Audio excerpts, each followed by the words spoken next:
Alright, morning po sa inyo ulit. Ako po ulit si Arlon. At ngayong araw naman po, gusto ko pong ibahagi sa inyo yung ilan sa mga tunay at talaga naman pong nakaka-inspire na kwento. Alam naman po natin na ang ating kalusugan ang pinaka-importanting kayamanan po natin. Tama po ba?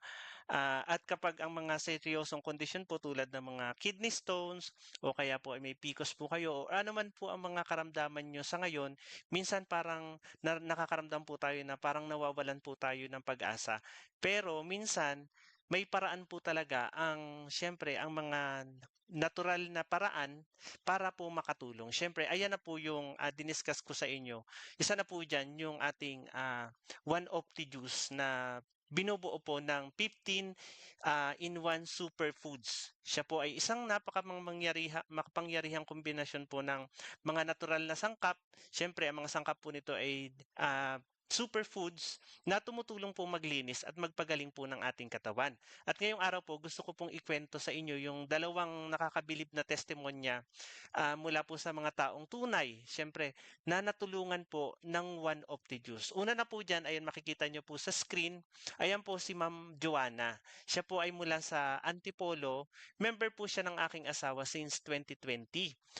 Kwento po niyan ay kasabay po niya siyang mag-jogging. Siyempre, kwento-kwento hanggang sa nalaman po niya na na-diagnose po siya na si Ma'am Joanna na may kidney stones at sumasailalim po siya sa shockwave treatment. Yun po yung ginagawa para durugin po yung mga bato sa ating kidney. Pero kahit ganun po, tapos na po yung procedure, kailangan pa rin po niyang mailabas sa katawan yung mga bato. Siyempre, dinurog lang po yon. So, after na madurog, kailangan pong i-release palabas para mailabas po. Pero kung mahina po ang ating katawan at mahina po ang ating immune system, syempre yung katawan po natin, may hirapan po yung ilabas sa pamamagitan po ng natural o yung sasama po siya sa kanyang pag-ihi. Ayun nga po, naipakilala po itong One Opti Juice sa kanila at nagsimula po siyang uminom ng One Opti Juice araw-araw.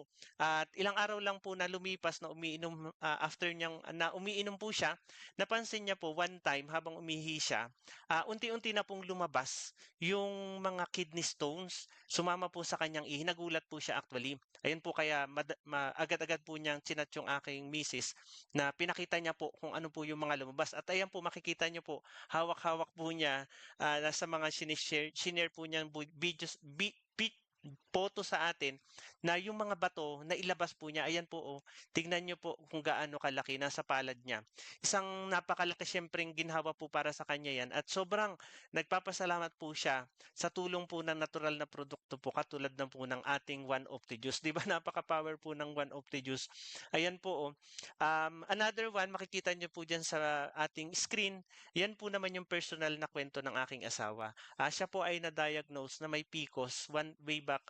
Actually, dalaga pa lang po siya, meron na po siyang PCOS. And then, yung 2020, nangyari po yun nung kami na po, nakaramdam po siya ng, ng one time, sa tuloy-tuloy na paggamit po niya ng One of the Juice, sa regular na pag-inom po niya, napansin po niya na may malaking pagbabago. Kasi siyempre, yung mga ito pong PCOS, isang kondisyon po yan na maraming kababaihan na dumaranas. Siyempre, andyan na po yung mga hormonal imbalance. Siyempre, iba-iba po pong mga komplikasyon. Yung hindi ka po regular na nagkakaroon bilang yung menstruation. Ano po, simula po nung uminom po siya niya, napansin po niya na may kakaiba po sa kanyang katawan. Isang araw, naalala ko po, nasa ospital po kami diyan sa Montalban, naglabas po siya ng buo-buong dugo na halos kasi laki po ng kamao. Biruin niyo po yun, nagulat po kaming dalawa, pero ito po ay palatandaan pala na naglilinis po yung kanyang katawan. Ayan po, makikita niyo po yung may bilog. Inilabas po niya yung mga toxins na matagal nang naiipon sa kanyang katawan.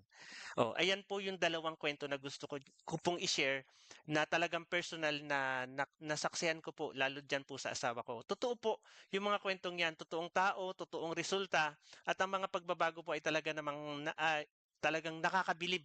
Bilib na bilib. Siyempre, magkaiba po ang katawan ng bawat isa. Pero kung may mga natural pong paraan para makatulong sa pagaling, bakit hindi naman po natin subukan? Kung ikaw po o kanya, mga mahal mo sa buhay, merong ganitong kondisyon, maaari nyo pong tulungan. Andyan po ang ating One Opti Juice. Pwede nyo pong ipasubok or subukan ang